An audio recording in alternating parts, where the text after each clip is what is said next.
City driving, Ayala. Nasa Ayala, Makati na po ang ating Manila driver. O yan o.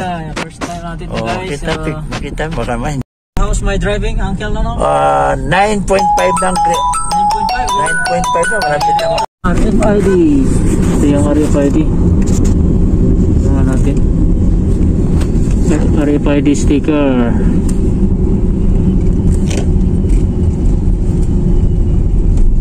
Nabasa. Sasaraduhan naman tayo pag hindi nabasa eh. Oop. Sobra sir, sobra. Wala pa naman yata ano. Minus. May pupunta dito. Ayan na sila si Kuya. Guys, nakarating din tayo ng Makati. Ito yung Holiday Inn. Holiday Inn, Makati 2021. Mga Toyota eh. Tokyo. Oo. Kahit dyan sa SBM, sa Subic, sa Clark. Sa Clark, may planta yung Yokohama dyan. Ang laking sa SBM. Nadadaan na sa Yokohama. Kasi yan, ngayon pa lang. Kasi nakita ko dapat merong sequence eh. Sige po. Yan. Tapos na yan.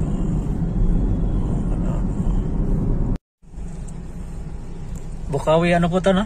Bukawi ito. Bukawi. Ayan, si Uncle. How's my driving, Uncle? What's up? Tingnan mo lang siya. Hindi nag-i-start. Ayan, nag-i-start na po? Meron na 8 seconds na. Nakita yung ano. Saan na po tayo ngayon? Sa kuwan na ito malapit na Florida. Florida Blanca. Florida Blanca. Kita naman yung expressway. So Clark, 40 minutes. Clark to Manila, ilang oras mo? 40 minutes. Clark to Manila? Clark. Nandun na sa Clark Exit. Kung matulin-tulin pa nga, 35 yan eh. 35 lang? Depende sa takbo. Kung 80 lang lagi, 40. Kung mga 100 plus lagi, 35.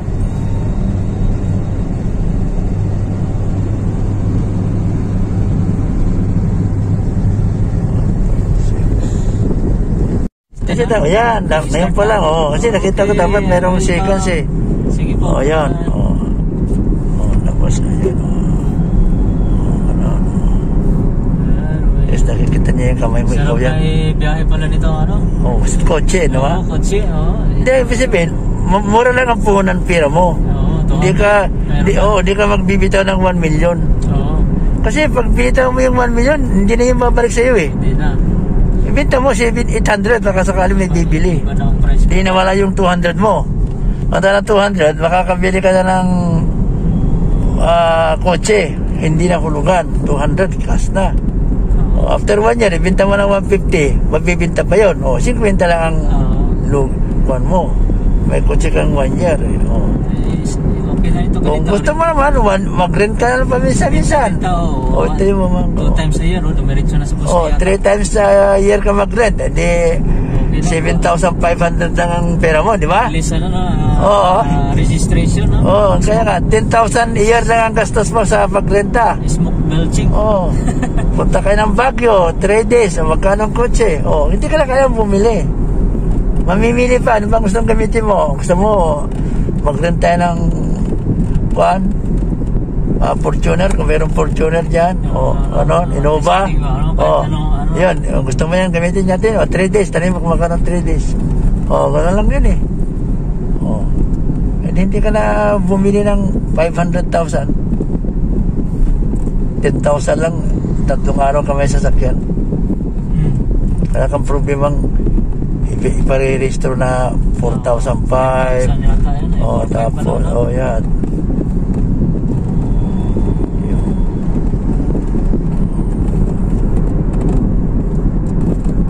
Basta't bago ang gulong, okay ang sasakyan. Gulong? Okay nga. Sabay-sabay mo. Bordier yata, 20 mil yata. Dalawa, no? Hindi.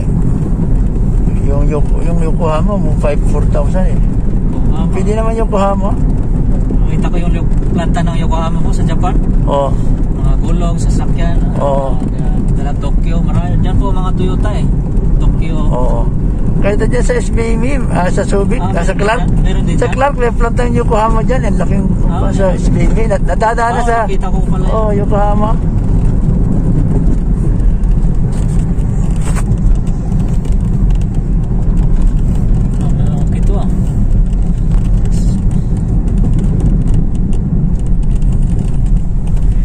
So, kasi basta't kotse maganda, para sarap gamitin. Kahit na gumamit ka ng Honda.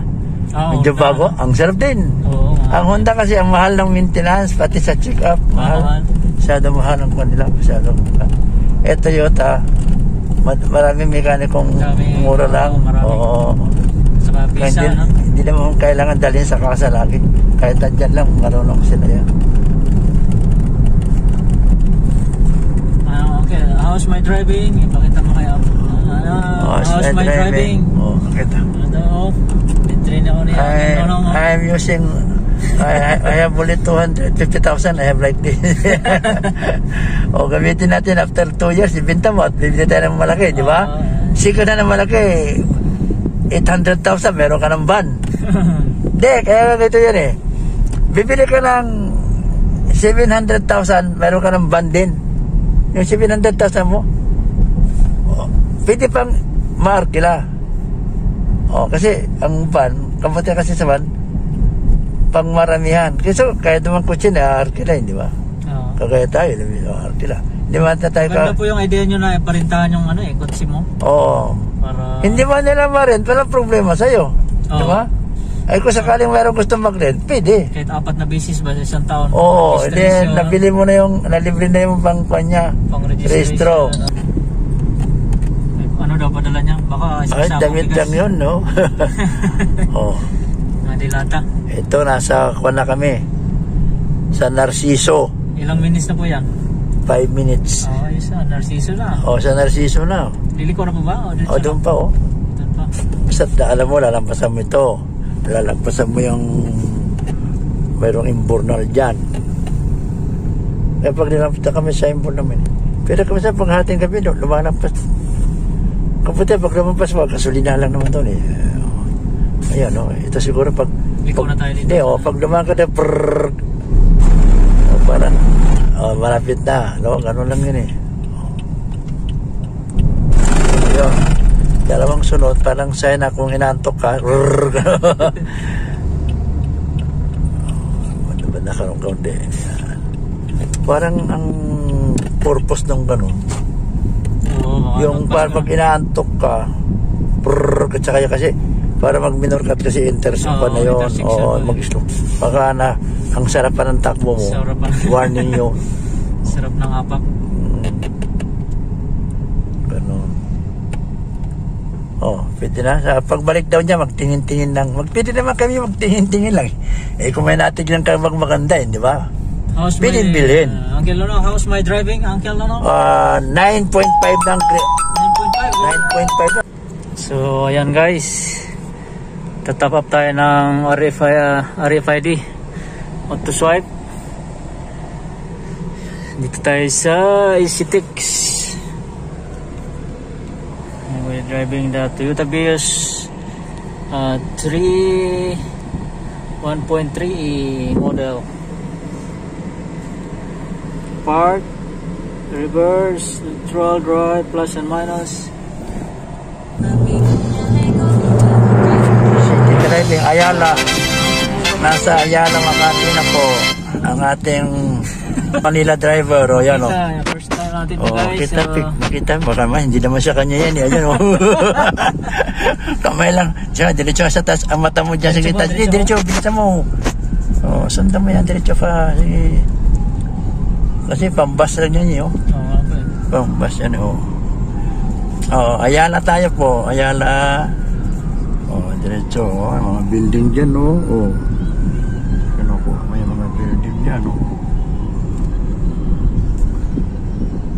Ayan guys, nakapag-drive din tayo. Nakasama expert. Wala gano'n kasi pag-iisa mo lang mamaya hindi mo alam kung kasama ako, kakanan ba ako, ang nasa mamaya, nahuli ka. Paseo de Rojas, diretso ba? Diretso ba tayo? Yan ang Paseo de Rojas, yung ganyan. Kantong Paseo de Rojas yan. Ito, Ayala ito. Kasi diretso tayo hanggang EDSA, tapos doon tayo kakanan sa EDSA. Tapos hotel na yung kabila. Oo. Yun dati yung intercon. Oo, sige. Good Diretso. experience to. Okay, walang problema dyan. Diretso. Basta dito, wag kang pumasok dyan at Basta. sa EDSA. Malapit na yun. Susunod na Eskinita. Peninsula. Kakanan na tayo. Bago ko yun yung hotel na ano yung Japanese hotel noon. Yung Pagod. hindi. Yung hotel yun. Oh, yun o, para stop daw. Mayroon bakit stop? Meron nag-stop dyan. Oo, nag-stop. Stop niya. Oh, siguro may dadaan na VIP. Oo, yan. 30. Oh, yun na. Oh, yun na. Napagod tayo. Oo. Oh, sige. Yun na. Kailangan makita yung Makati Avenue. Ayun, ito po. Guys, talaga, Makati Avenue, guys. Sama natin ang expert na driver. Sige pa. Diretso pa. Dito ka lang. Kung pupunta ka ng mga Glorita dyan sa lugar na yan. Pero doon tayo, mag-EDSA na tayo eh. Kasi malapit lang sa EDSA yun eh. Yung hotel na yun, di ba? Opo. Oo. Dito ka na yata sa banda dito. Dito na po? Oo, sige. Kaunti. Sige. Ito.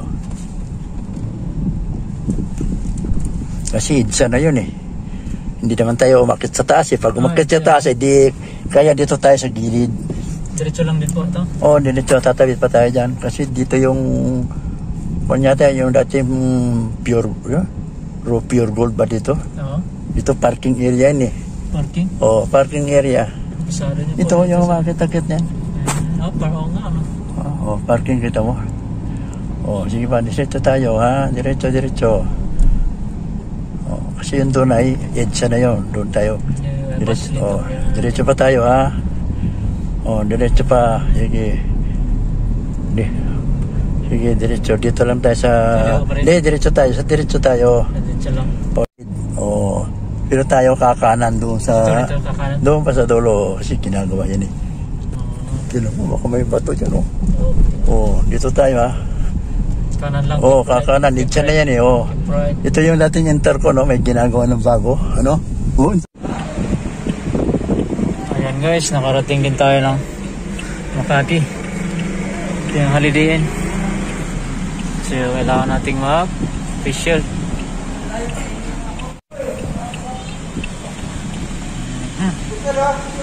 Meron yata ano dito, guys, positive. So, mababa na tayo.